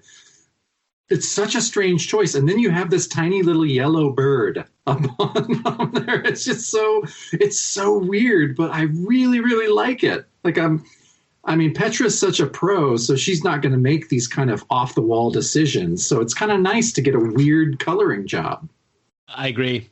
Yeah. And I love that little touch from Perlin of like, this is the scene of this bizarre violence just, minutes ago or whatever. And then this little bird has come to the relative peace of the sunrise and just is there to do its bird thing. You can hear it whistling its little morning bird song. Yes, you can. And so, yeah, the police show up And they're cranky that the butler called them instead of the Beverly Hills cops, which I thought was, again, kind of a cool, like, grizzled cop. Yep. Kind of touch there. And so they start hunting for clues. Vic looks at Kolb's dead body and remarks that a blunt instrument killed him, just like in all those murder mysteries he used to make, which I thought was kind of cool. Wonder if that's going to come back. And then, one of the cops comes in and says, he says, "Hey, Vic, I found something outside, but it ain't the usual stuff. It's a body." Yeah. So we head outside, and sure enough, there's Jack slowly waking up, going, ugh, and he has been rode hard and put away wet. Yeah. He's got split lips, swollen shit, black, like swollen shut eyes. And Vic goes over, he's like, "All right, chump, what's your name?" He's like, he's all shaky, trying to get up. My name? My head, you mean? Who sicked the elephant stampede on it? And he's thinking, aside from changing to the wolf, I remembered nothing of the previous night. So this poor guy remembers going into Buck's spare room, and now this is where he is. And then the guy's like, "Hey, Ed Sullivan's been canceled, so you can cut the comedy and start acting serious, chump." So good. While Jack is in the fountain washing his face, just trying to, still trembling and shaky, he's like, "'Cause serious spots demand serious acts. The name's Northrop. I'm a cop. And I'm running you in to discuss a few things. For instance, first-degree murder." And then I love Jack's narration at the end here. "I reopened my split lip at that one. And P.S. I hated the werewolf." It says at the bottom, "Next issue, the strange and terrifying secret behind the maniac called Atlas." Great ending, I thought. Like, that's TV worthy ending to an episode. Yeah, it was a great ending, and the last line is so funny too. I don't think we end on a joke a lot of the times. No. We're usually drinking to a dead villain. Yeah. I like ending with a joke. It just like I can hear a theme song cueing in my head or something. Yes. And then credits roll. Lighthearted. See you next week. I'm walking on air. Yeah, exactly. It's so good. So we need to. This is where we usually do the breakdown. But I think Rebecca needs to start. What did you think of this issue as a whole? What was it like for you as a non-regular comics reader to read this? I thought this was a lot of fun. And one of the things I really enjoy about looking at comics is I don't have the language y'all have. I don't have the vocabulary around it, right? So like all of these choices are not in context for me. Like a little yellow bird like whistling on the water feature in the morning is like not in the context of a color choice necessarily for me. And so a lot of it seems kind of psychedelic. Like a lot of this seems psychedelic to me and wackadoo. And, it's also just funny to see this doesn't pass the Bechdel test. Like there aren't a lot of women in the comics. They don't converse with each other. If they do appear, they're definitely to further a guy's storyline. So that's just kind of an interesting way to look at it, So one panel? Yeah, one panel. I think we got one panel today. Yeah. Even though I listened to the podcast, so I know that Lissa is in some prior episodes. Yeah, but it's 1974 Marvel, so most of the time she's in distress or tied up or not. Yeah, it's not great. Yeah. I mean, but that aside, just like noticing that obvious historical fact of it, I think it's just really interesting the way the dialogue works between dudes. Mm-hmm. Just like taking out the fact that women really don't exist much in this world. Like the way all the guys talk to each other is just really, to me, like super fascinating. And like everything's such a, what's it called when you're like archetypal? Everything seems so archetypal, mm-hmm. right? Like the money guy with his like everyone's really in their roles. Like shorthand. Which is another thing that's so great about comic books, right? Is like that's often the case. The characters kind of stay in their roles: good guys, bad guys, villains, monsters. Yeah, ideally, that's it's a shorthand that lets you go to a strange and new place and some great art. But when it doesn't, it's just schlocky. But I had fun with this, and I like looking at all the panels. I love the early parts, like in the early evening before the moon set and Los Angeles was all pink and blue and green. Loved it. Like, didn't have to tell me it was in LA. I knew it was in LA. And of course, the palatial grounds, we knew that was in LA. So like all the landscape cues were great. Not enough of the moon for me in the second half of the story. It's true. Like the moon's waning and we just kind of disappears from the panels. I was sort of disappointed because it's like we heard a lot about its pearlness at the top and I had high hopes. So I feel like they let the celestial body down on the representation. Yeah, which is also like, pretty. Yeah, that's right. The only other feminine energy in the comic, and they just like blow her off as soon as they get a fight in a water feature. Freud said there are no accidents. So I enjoyed this a lot. And like reading it by myself, like I said, there were parts like when that Atlas character showed up, I'm just like, what is all this? And your talk on Atlas, your mini lecture really helped because it placed all of that into context because I'm just like, okay, the guy with the laurels back and what is he, you know? So that helped me make sense of what was going on with all that. So I appreciate the context. Did it help knowing that nobody's supposed to know who that guy is really? I mean, outside of like the film reference, but I mean like he is just random.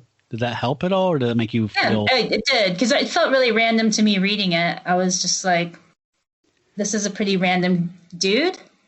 Also, like talking about himself, like is that the third person voice? Mm-hmm. Always a good indicator of crazy. Yeah. Yeah, Matt agrees with you. Rebecca knows crazy when she sees it. Jake. It's just weird to hear you say that. So wrong in my mouth. I don't want that. No, I thought this was a really fun issue. I thought it was spectacularly goofy in a lot of places, but it also had some really cool writing in it too. I mean, a lot different than the giant size issue we talked about. And I liked the story. I liked how it was done. I loved Bill Mantlow's color job. I thought that was really cool. And I don't think we're going to see chances like that taken in future issues. No, and I haven't peeked ahead to see who our colorist is throughout most of the run, but I'd be happy if it were Petra. I think she's super talented, but I really enjoyed seeing Mantlow's interesting choices. And I don't mean that like in a italicized finger quotes. Like, I mean, it was interesting. Like I noticed it. I thought it was cool. Nothing felt wrong. And when things felt different in a way that I wasn't comfortable with, it felt like he was pushing things or trying things. So I like that. Yeah. So Rebecca, I was curious, like what are your, what kind of form of werewolf media, either movie or story or show or something, are you most familiar with? Like, how did this measure up to what your normal expectations of werewolves are?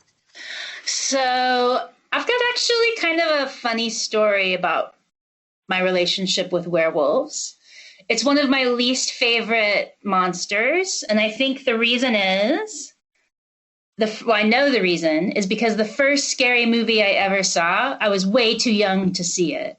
And one of my aunts, I don't know, like, was I in the theater? Was she on a date? She took me to see it with her. Like, how did I see The Howling when I was like 6 years old when it first came out? Wow. Oh my God. Look, I did. Okay, so I saw The Howling in like first or second grade, and it fucked me up. It was very scary. Probably started off some of that insomnia that I was mentioning earlier. Like monsters under the bed, check. But the other thing it did, which was, it was sex. It was the first sexy movie I ever saw. Like there's all this kind of like, there's that sexy scene by a campfire where they're like having sex, and then like they start turning into the werewolves. Like this really messed me up. I can see that totally. Like to just be like, why are they like on top of each other like that? And like, oh my God, now they're turning into werewolves. Like my little girl brain found werewolves to be the scariest of the monsters. Yeah, that's a lot to process. Yeah. So I haven't, you know, there was the Michael J. Fox movie because I'm of that age. Like the 80s really had some werewolf fun, right? Yeah, there were some good werewolves in the 80s. You know, there was the Ahoo song. Warren Zevon. Yeah, Warren Zevon. Okay, yes, I didn't know who sang it. I just definitely know the tune. So yeah, pretty limited exposure, I think, because I was so freaked out by my first sighting as a werewolf. And Jake, I don't know if you remember, but one of my nieces when she was like 6 or 7, and we haven't discussed yet what set this off, and I don't think she saw The Howling, but she spent most of first grade and all of second grade, she had these ears that she wore. Yep. And she made up this word for herself. She was vi-occluded, that she was half wolf, and that she lived with a pack of wolves, and that she also lived with us, her human family. And she wore the ears every day, like they were on her head 24/7, in the school picture, at dinner every night, like she wasn't dressed until the ears were on. And she just kind of lived as a half wolf for a couple of years. And those are my only werewolf exposures. If you'd seen The Howling when you were 6 or 7, you would just be like, whatever does grown people do when they're alone, I'm not interested. Have you seen it? Have you seen it as an adult? I rewatched it. Yeah, it's been a while since I rewatched it. I did make myself rewatch it. It's funny, right? Yeah. It's funny that I was so scared of it.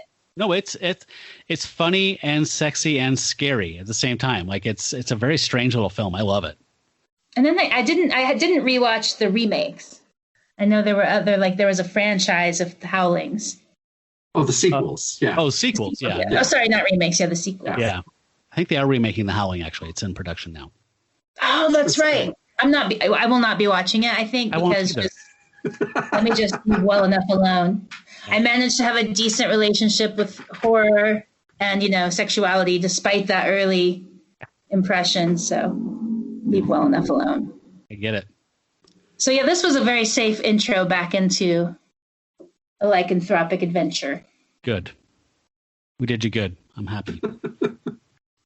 So this is where, Jacob, you had something planned, yeah? Yeah, well, I just want intervention. Yeah.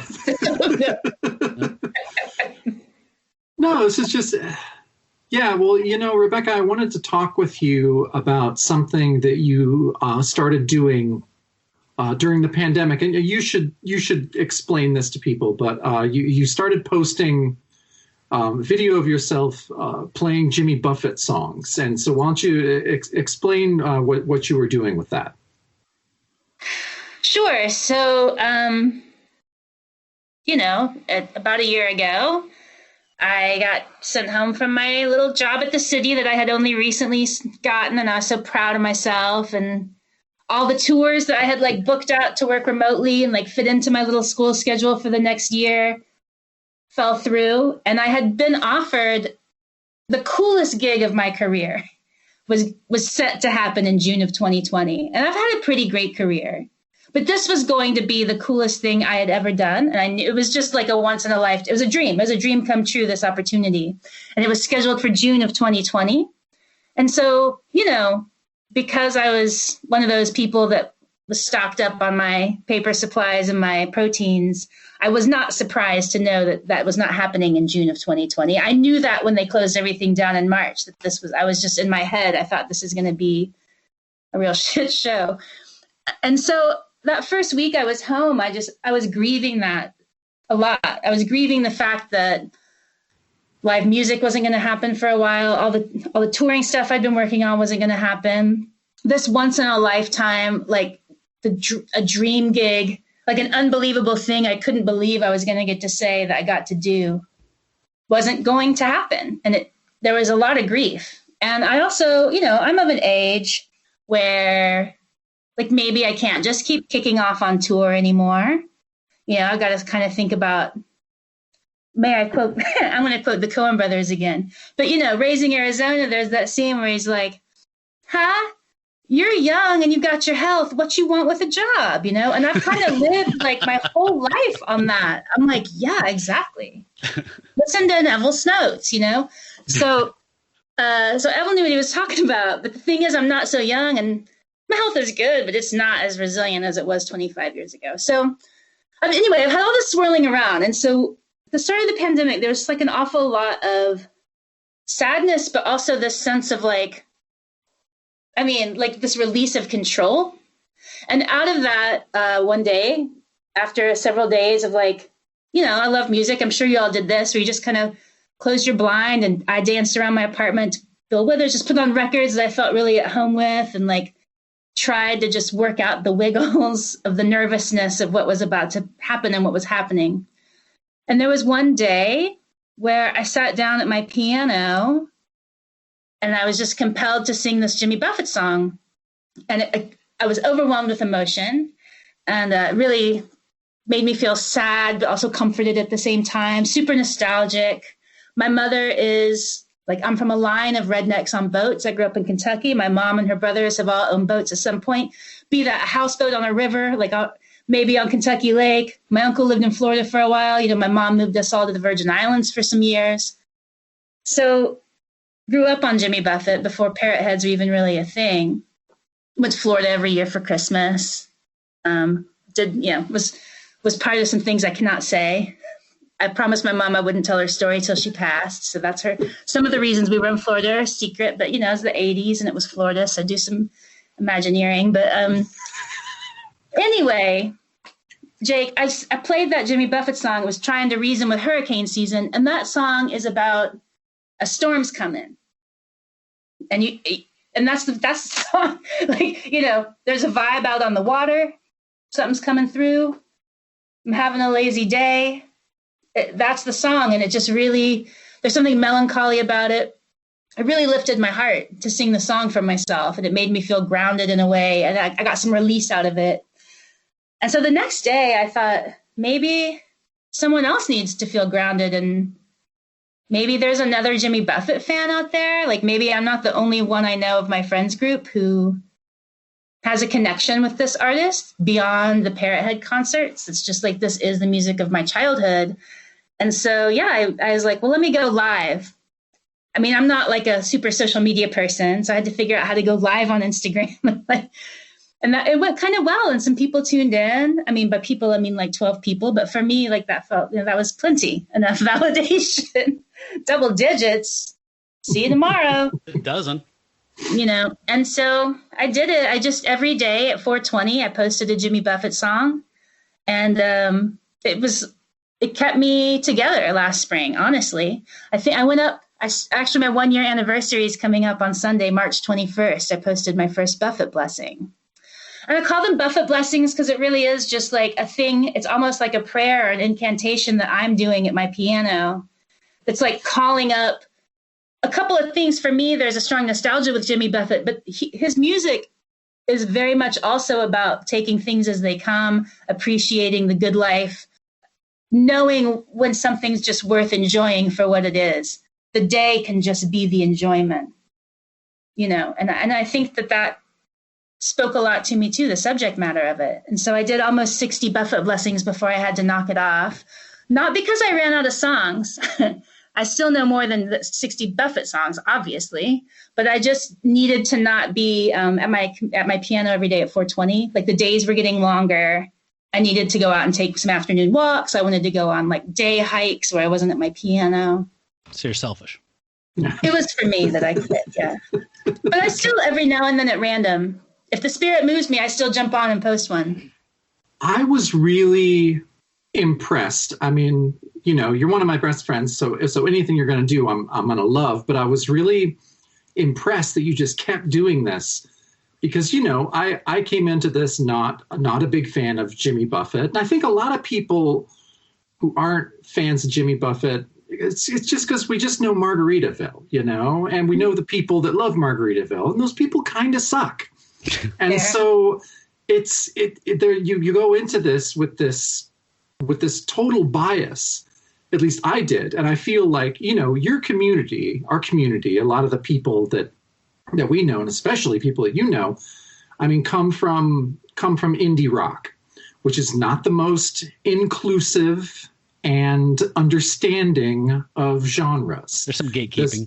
There's gatekeeping. There's a little gatekeeping, yeah. There's Cooler Than Thou. There's just this whole aura of cool.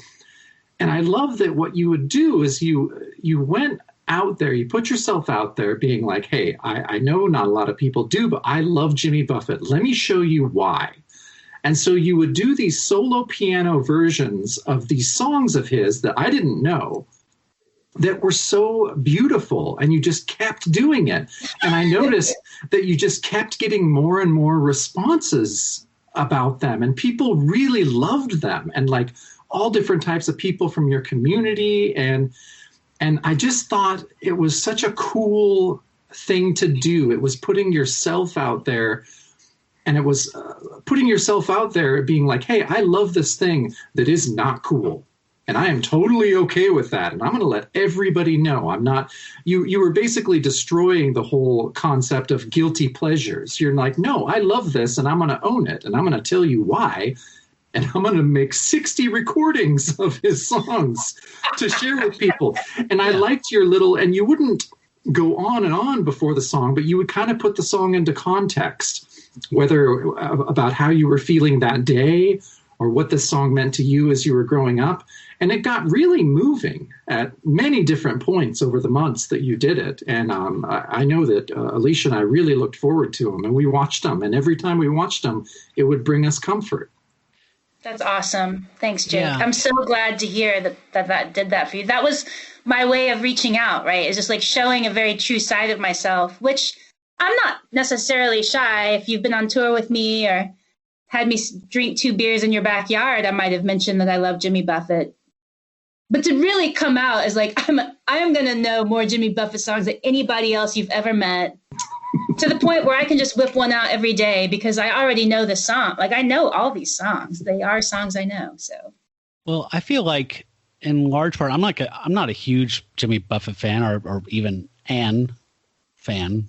But what I liked about it was like, kind of like with that software slump on the wooden piano thing. Like I feel like when you're peeling back the song and you're taking it to its core, its skeletal structure, I found that I liked Jimmy Buffett. Like I didn't realize that until I heard you kind of reveal some of them by dusting off, brushing off the stuff off the bones and like showing. I'm such a proud minister to hear this feedback from the flock, guys. Like that was definitely I derive so much joy from Jimmy Buffett songs.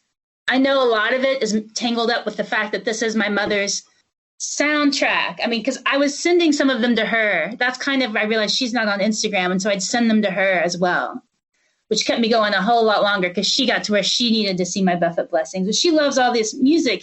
She's the one who introduced me to all this music.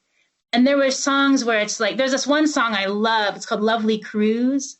And in my dream, I have this Jimmy Buffett cover band. It's just me, resting beach face, solo act. But when I get this together, at the end of every set, I'm going to close with Lovely Cruise because it's just about a cruise coming to an end.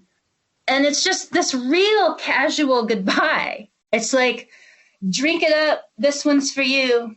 It's been a lovely cruise. Like, I'm sorry it's ending. It's sad, but it's true. It's been a lovely cruise, These moments we're left with, may we always remember, these moments are shared by few, but now the harbor lights are coming into view. It's been a lovely cruise. I mean, it's just this real, like, chill, this idea of what is attachment? Like, what do we need? What are we trying to glean out of our life experiences? What are we gripping onto?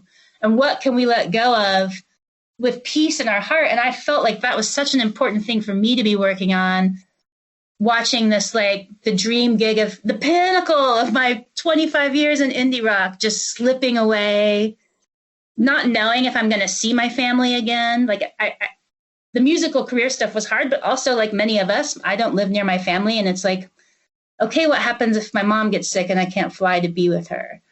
What happens if one of my nieces gets sick? Like, there's all these what ifs that were going through my head. So it's like, what if those experiences are the ones I'm left with?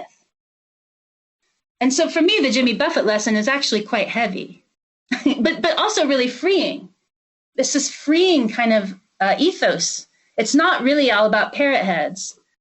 What I love about his music isn't about that, really. And I think he's one of the great American songwriters because he's able to just capture these ideas in such a casual way you don't even know you're being preached to. Can I generalize and back out of the kind of academic emotional thing you're talking about right now? Because, like, when I first saw one of your videos doing that, it was high times, I know, April, May, whatever. Like, I feel like I was with everyone else. I was doom scrolling through Twitter. I was trying to marshal all of my mental energy to make Donald Trump's head explode or have him choked to death on his own blood. And I was scared as fuck, as everybody else was. And then one day I just got on Instagram and I saw you. I hadn't seen you, like we were saying, since that Malcolmus show. And, you know, I have always regarded you highly. And you were there and you were at a piano and you were talking to me and you played a beautiful song. And I felt like weeping. Like I felt like I was so scared and alone. And it was so good to see your face. And it was so good to hear you sing and play again, that it was just like a highlight. Like it was a very bright moment for me in a very dark time. And so I loved it. And I wanted to thank you for that. That was really cool. Oh, thank you, Matt. I'm glad thank you. That was always the pure goal of the project, was me trying to just show up for my friends with this really pure expression of mine that I knew that not many people had seen. Like I wasn't giving you a Kink song every day. That wouldn't have surprised anyone. And it wouldn't have been as personal. Like I really did peel back the layers. Like I would sometimes weep before recording those songs, or sometimes even during while I was singing it, get a little choked up, or sometimes just be laughing because it's so fun. Like the emotion was very real. And I think that's why in the end it became the Buffett Blessings, was my way to like connect with my friends. It was a shared experience, I assure you.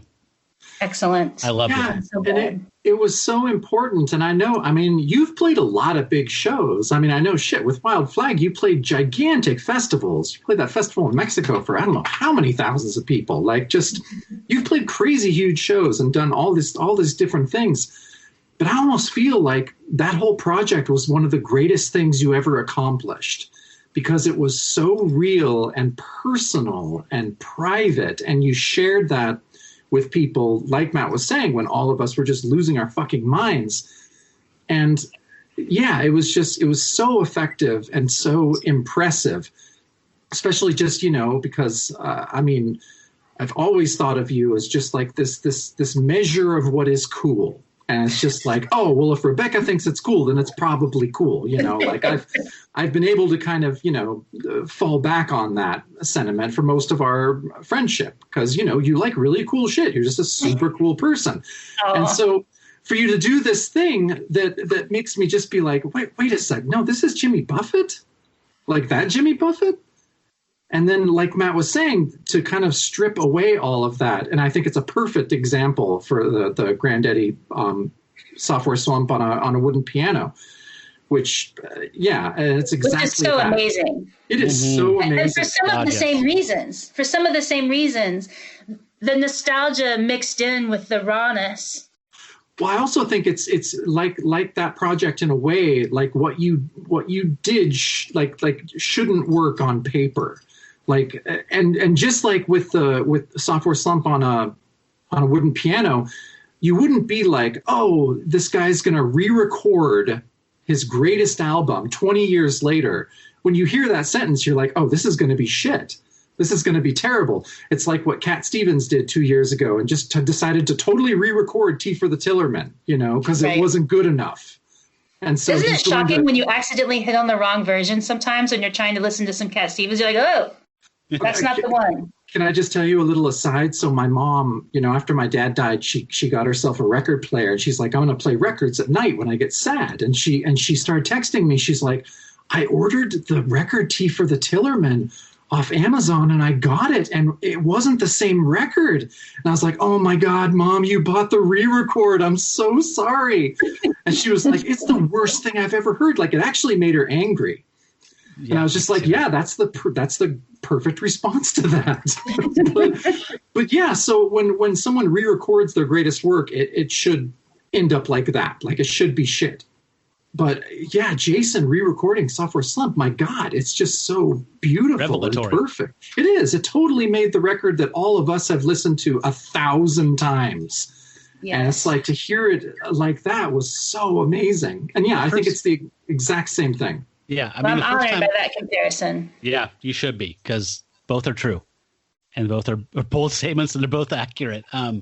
Yeah, like Software Slump, I heard that record, and I was like, "This is our Dark Side of the Moon," and it never went outside of our peer group or indie crowd, but it kind of is. So yeah, I don't know. To me, it's a classic, but what you did was same. also I can't hear classical. that record without making pizza dough with Joe in the kitchen above the street, above Hawthorne, just sitting up there on the second floor making dough on Sundays, me and him in the kitchen. I think we did a whole year where that record was played on our kitchen shift together. Yeah, that was also another edge to your Instagram videos too, was also just like on top of all that, just the comfort and just seeing the face and hearing your voice and everything, like just like that jump back to like 2002, all the wasted 20s years with Joe and meeting Jacob and you and being in Greater Trumps and having beers and playing dominoes and summer nights. And that felt so far away. That felt so far away between pandemic spikes. It was also doubly hard, I guess. Yeah. I mean, that's what's so, for me, one of the things I've noticed during the pandemic is I can't really listen to much new music. Like nothing's sticking. I'm not finding records that hook me very often, occasionally, but like for the most part, I'm not giving things many repeat listens. And I think, but I'm going back a lot to my childhood favorites or like, 20 years ago favorites. Like I'm listening to Bill Withers and I'm listening to Jimmy Buffett and I'm listening to the Kinks like crazy. I made like a dozen playlists of Beatles covers, like broken down to like the jazz ones, but the instrumental, but not jazz ones. And like, okay, these are the ones from Brazil. Like all of my favorite, like just like things I know. I need to be with things I already know. I need a little familiarity because the world is so unfamiliar. Yeah. Right now. I actually was thinking today, like I had some anxiety and I had to get out and like walk and try to figure out what is the feeling. I need one of those posters like they have in 5-year-olds' rooms where it's like, are you angry? Are you anxious? Are you frustrated? Like, what is your feeling? Like, I sometimes I can't name it. And I went out for this walk. It was this beautiful sunny day. I thought, wow, I think what I'm experiencing is anxiety over the next change. Now I'm used to this now. Yep. I don't love this, but I'm accustomed to this. And now there's going to be this new thing. Yep. I'm going to have to change again. I'm going to have to move through a change again. And I was really like, oh, okay, I have some anxiety about that. And so when things are changing, it's like, I just want to go back to like the things I know can soothe me or can call up an emotion that I need. Mm-hmm. And so I'm really thank you so much for saying such sweet things about the Buffett blessings. Cause that was always my hope, is that my friends, my Instagram's private. Like some people don't know me on there and they follow me because they seem cool. But like for the most part, that's just for my friends and, people who've known me or followed my career for a long time or just, it wasn't really about trying to get a viral thing. It was really just me showing up every day for my loved ones in this kind of goofy, real way, but also straight up trying to get more people to respect the songwriting of Jimmy Buffett. So listeners can't just jump on Instagram and check your stuff out then. If they want to follow me, I mean, the only people I don't allow to follow me are like, I try to kind of not let the people that don't have any friends or like, they just kind of look weird, like bots-ish. Mm-hmm. If someone has a pretty normal profile. What about Philistines? Can they follow you or? Philistines are welcome. Thank you. Philistines are welcome. I'll follow you back now. Yeah. No, and to that, part of the reason I deleted all the videos, they would stay up for one day. And when the next one came up, I would delete. Like there is no record. And part of that for me was a little bit of a brattiness around this need to document everything that we do now because of our phones. And one of the great things about music is it's this temporal sensation. Like, you can't, it's tied to time. Music and time go together. And like, of course I love there are recordings of things, but I really wanted it to be like something that was, you were walking through a park and you just kind of heard the chorus of a Jimmy Buffett song, and then you just kept your day going. It's just like a breeze wafting through a moment of your day. Wasn't meant to be high art. I mean, I do think at some point I am going to record some Jimmy Buffett songs. No, obviously that's the end. I'm trying to work out the best way to do it with licensing and how I can make it profitable and, what that needs to look like. But yeah, no, that's going to happen. Very cool. Yeah. It's kind of like, I was thinking like an acetate, like every time you play it, you destroy it a little bit more until it's gone. It's like Snapchat for music. Yeah. I would love that. If you could release a video that could decay a little bit as it played or change as it played, I think that's the kind of stuff that interests me. Me too. Right. Like tying music to a forever thing when it's me just on my piano during a pandemic.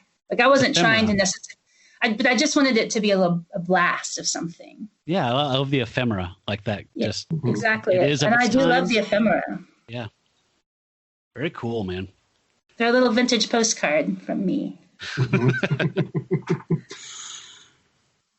So I know, I don't know if you have anything coming up project-wise. Is there anything I don't know about?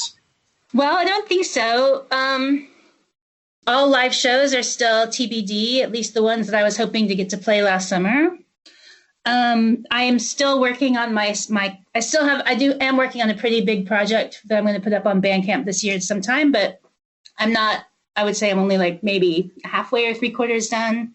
But I'm doing all these synthesizer versions of Eric Satie compositions. Remind me who that is again. Sorry, I'm ignorant. He's a minor master from France, France before the wars, kind of time. You would recognize some of them. His most famous work is this really slow piano song that's like you would totally recognize if you heard it. Just Google Satie and the first thing you hear. But he doesn't have a huge catalog. It's technically not very difficult to master, so I can actually play it. I can execute it. And he has a wicked sense of humor, and a lot of his lesser-known works are actually really capricious and fun and dissonant. Some of them are really dissonant. And they're not all like this gentle, like the Gymnopodes, that's his most famous one, but I'm not even, haven't even bothered to record that. I'm still on the like wacky little projects. Like he's got songs that are like 6 seconds long. Like those are the ones I'm like working on. Okay. So hopefully that'll come out this year, but I don't have anything to plug if that's what you're asking. You have your record is the record you made a couple years ago is still up on Bandcamp, right? 55 songs. 55 Greetings. That's right. Inspired by Voyager leaving our solar system. I was incredibly moved by that event. I am working on another tape too that's inspired by the Perseverance lander. Did you guys watch that? Yeah. Oh yeah. My God. I'm taping it. I was just sobbing like a baby over here. I know. Wait, well now it's spoiled. Thank you. I'm assuming it's happy sobbing, so I don't need to watch it now. No, I thought that you watch it. The cassette you did, the 55 Greetings, was really, really amazing. And that is still up on Bandcamp, right? People can find that under your name, Rebecca Cole? That's right. It's up under Clay Cole. It's up under Clay Cole. Okay. Mm-hmm. I highly recommend listening to that. It's amazing. Thank you. And that will be the Bandcamp space where I finally unleash the Buffett blessings. Awesome. Once we get when that I'm ready. Also. I don't even know how to sort. How do you release a cover project where I could literally do 75 songs and feel like I'm still leaving something out? It's a big story to tell. That is a big story. I'm hearing box set. That's right. Yeah. He did one. His box set is so great, y'all. It was called Beaches, Boats, Bars, and Ballads. This was in the 90s, and he just did like a whole disc of beach songs, a whole disc of bars, boats, and then the ballads. I mean, that's great. So Tom Waits ripped him off for his box set of Orphans, Brawlers, and Tom. Yeah. You heard it here first. Tom Waits, inspired by Jimmy Buffett. I feel like Merle Haggard had a similar vibe box set, didn't he? It was like, I can't remember how his broke down, but something similar like that. It was like prison, mom. Yeah. That's it. That's it. It's 2 discs. Yeah. I mean, no, it wasn't Gary P. Dunn lyrics, but it was something like. That was a really good one too. Well, these days I'll have one. It was so great to see you and to talk to you again. I've missed you. Hey, likewise. By the way, whatever y'all need to cut out, I know I live alone, so it's just to see your all's faces and start talking. I won't be offended if the podcast is literally like 3 giggles and me making a cut about like some. You do you. You make your magic happen in post, honey, and I will trust your process. I don't think I'm going to cut much out. No. All gold. Well, no, yeah. I'm so thankful you came on and were able to give us your opinion and your special perspective and to just talk about your career. Because I don't think your career, an overview of it has been talked about as much as it should be. So yeah. Jake, thanks. Well, I'm an avowed sideman. So you're tight a number of times, much like Atlas. Yes, much like Atlas. Way to bring it around. Yeah. Yes, all about the side. Well, actually, I feel like I would be the stunt man in Atlas's story. You're Jimmy. Yeah, I'm Jimmy. I'm the Jimmy. The Atlas secretly maybe resents. I don't know. I might need to send you the next issue because this is a 2-part story. I think you probably want to have some closure on this because. Oh yeah, I'm gonna need a little closure. Yeah, I'll send that along. All right. Well, thank you so much for joining us. It was so great to talk to you.